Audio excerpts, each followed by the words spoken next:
Hola i benvinguts. En aquest curs veurem una introducció a Google Classroom, una de les plataformes d'aprenentatge digital més versàtils i fàcils d'utilitzar. Per poder utilitzar Google Classroom necessitem que estigui configurat i disponible en la G Suite de la nostra institució on treballem. En aquest cas utilitzarem la G Suite de la Fundació Universitària Martí l'Humà. Per accedir a Google Classroom, només hem de desplegar totes les aplicacions disponibles que hi ha i cercar Google Classroom. Al clicar en ella, accedirem directament a la finestra de configuració. Aquí, en Google Classroom, podem fer dues accions principals. Si cliquem el mes que tenim localitzat en la cantonada superior dreta, podrem unir-nos a una classe mitjançant el codi o crear-ne una. Anem a crear una nova classe. Ens demana un nom, que posarem exemple, i podem posar més informació com secció. Aquí posarem formació telemàtica i aquí a casa.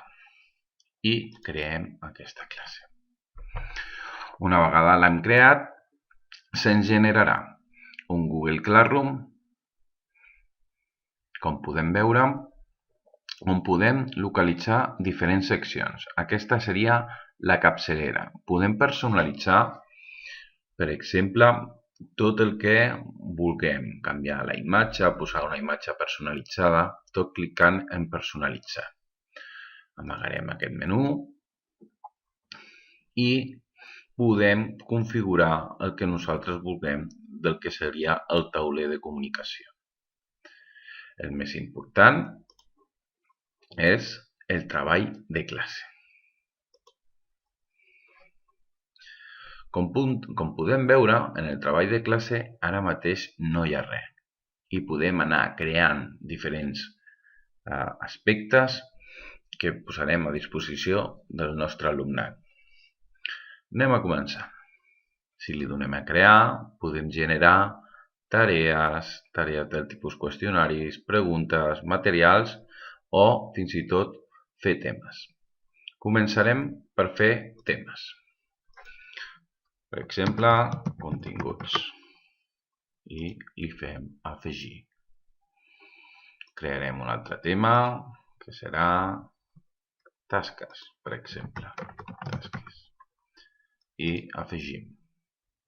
I creem un mes, per exemple, que serà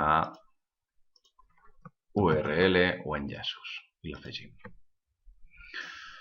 Aquestes seccions serveixen per organitzar el nostre treball i les podem moure, canviar el nom, eliminar, moure a dalt, moure a baix, segons el que nosaltres necessitem. Anem a moure cap a baix les tasques i els continguts les mourem cap a dalt, per exemple.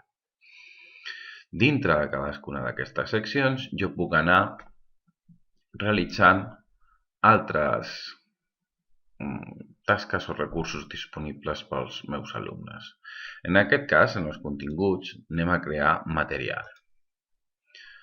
Com podeu veure, la imatge que es mostra és molt senzilla d'utilitzar.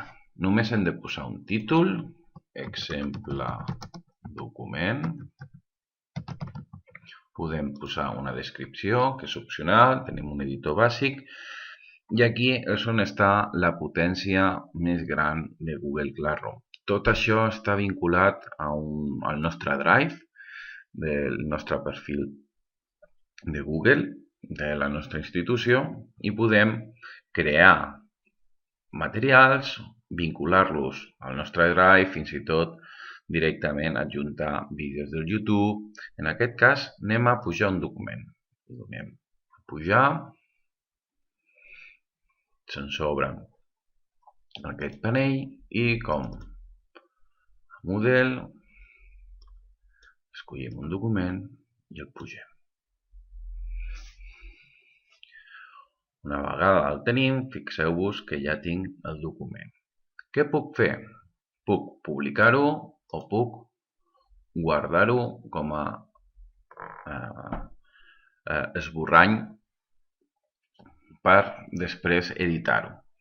O puc programar la seva publicació. En aquest cas ho publicarem directament. Ho publiquem i fixeu-vos que ho tinc aquí. Arrossegant-lo i posant-lo en la secció de continguts ja tenim aquest document enllaçat. Anem a fer el mateix, per exemple, amb una URL. En aquest cas buscarem la URL de la FUM. És a dir, accés a la FUMAC. D'acord? Llavors, fixeu-vos que existeix l'opció d'enllaç. Doncs posem enllaç i aquí posem l'enllaç https://campus.fumac.cat i afegim l'enllaç. S'està creant l'enllaç i en aquest cas, en comptes de publicar-ho, el que farem serà planificar o programar la seva visió per part dels alumnes. En comptes de que sigui el dia 7, que sigui el 10 d'octubre a les 12:00. Ho programem i ho posem disponible. Fixeu-vos que surt en gris, ocult, perquè està programat, em posa aquí la informació i puc vincular aquí. D'aquesta manera puc anar generant i vinculant molts documents i arxius. A nivell de potència, com he dit anteriorment, el que podem fer és crear directament els documents. Exemple, creació directa materials. En aquest cas, el que farem no serà pujar ni enllaçar, sinó que el farem és un crear. Si li donem a crear, ens diu què volem fer, si un document, una presentació, full de càlcul, dibuixos o fins i tot formularis. Anem a fer un document bàsic. Se'ns crea el document i directament la G Suite el que fa és generar-nos un document per a aquest material que nosaltres hem escollit, on podem canviar-li el títol i podem posar tota la informació que nosaltres vulguem. Exemple de material creat. Això és el que farem i li canviarem el títol, en aquest cas, el que és el document creat. Exemple, document. Li canviem el títol.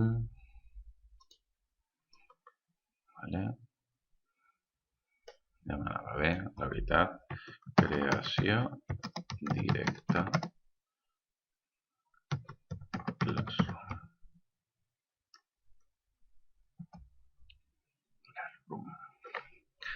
Una vegada el tinc creat, no he de fer res més, llevat de tornar al Classroom i fer el mateix, publicar o programar. En aquest cas el publicarem directament. Com podem veure, s'ha creat aquest material i el torno a posar en continguts. És molt fàcil moure.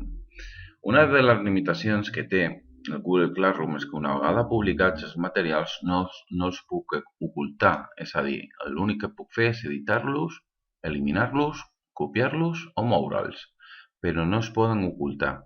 Això és una de les limitacions que té Google Classroom. Ara anem a crear una tasca per veure si és molt difícil. Seleccionem tasca i posem un exemple. Exemple tasca. Podem posar l'enunciat, podem vincular qualsevol document o crear un nou document que sigui l'enunciat, el que nosaltres vulguem, i fixeu-vos que apareix un menú a la dreta on podem seleccionar per quina classe, per quins alumnes, si tota la classe o alumnes seleccionats, la puntuació que rebrà, la data d'entrega, d'acord? I si ho volem posar en algun tema. Directament aquí ja ho posaré en tasques. I podem aplicar-li rúbriques. Això s'explicarà en àrees més endavant del curs. Llavors creem la tasca i ja la tenim aquí, les tasques. Com ja he explicat, Google Classroom és una de les eines més fàcils d'utilitzar a l'hora de crear continguts. Ja sabem crear continguts, sabem crear tasques i què ens falta? Saber convidar els nostres alumnes. Si anem a la secció Persones, en el menú situat a la part superior esquerra, podem veure que estarem nosaltres com a professors i apareix aquest símbol de més tant per professors com per alumnes. L'únic que he de fer és clicar en més i utilitzant la nostra agenda ens apareixerà a qui puc convidar. En aquest cas, escolliré el José García i el convidaré com a professor d'aquesta classe, d'acord? En aquest cas és un professor convidat i escolliré altres persones com per exemple el Daniel i el Cristòfol com estudiants. Una vegada tinc això, quan ells reben la invitació i l'acceptin, canviarà el color com a alumnes inactius i jo podré fer accions com enviar missatges o eliminar-los de la classe. La veritat és que Google Classroom és una eina molt fàcil d'utilitzar i que permet construir una plataforma d'aprenentatge en pocs minuts. Aspectes a tenir present? Doncs que tenim accés al calendari de la classe i tenim accés a la carpeta del Drive de la classe. Tots aquests documents estaran justament en el seu Drive, com podrem veure a continuació. Existeix una carpeta que es diu Exemple, que és el mateix nom que té la classe, i són els documents que jo vagi penjant o jo vagi creant estan justament en aquest directori. Limitacions? Doncs que aquest directori pertany al meu usuari. Llavors la classe també pertany a la meva persona, en aquest cas. Si he de fer una transferència d'aquesta informació, he de transferir tota la classe, la propietat, a una altra persona. Per últim, comentar que Google Classroom té una limitació molt important. Tornem a la secció Persones. Totes les persones que poden participar d'un Google Classroom han de ser del mateix domini, en aquest cas de Fundació Universitària Martí l'Humà. Un altre exemple seria que tots els usuaris fossin del domini xtech.cat. En els vostres dominis doncs serà el nom del vostre institut .cat com a norma general. Llavors, Google Classroom té aquesta limitació a no ser que l'administrador de la G Suite doni permisos perquè s'apuntin usuaris que no pertanyen al domini. Aquesta és la raó principal per la qual en aquest curs treballarem en Moodle principalment. Encara que jo us encoratjo a seguir els vídeos que farem de Google Classroom, provar-los i sobretot treballar les dues plataformes per conèixer les seves bondats i sobretot els seus desavantatges, perquè vosaltres pugueu decidir com a docents quina plataforma utilitzar segons el vostre objectiu d'aprenentatge. Una vegada hem fet aquest recorregut, molt senzillet i molt ràpid per Google Classroom, només em queda acomiadar-me. Fins la propera.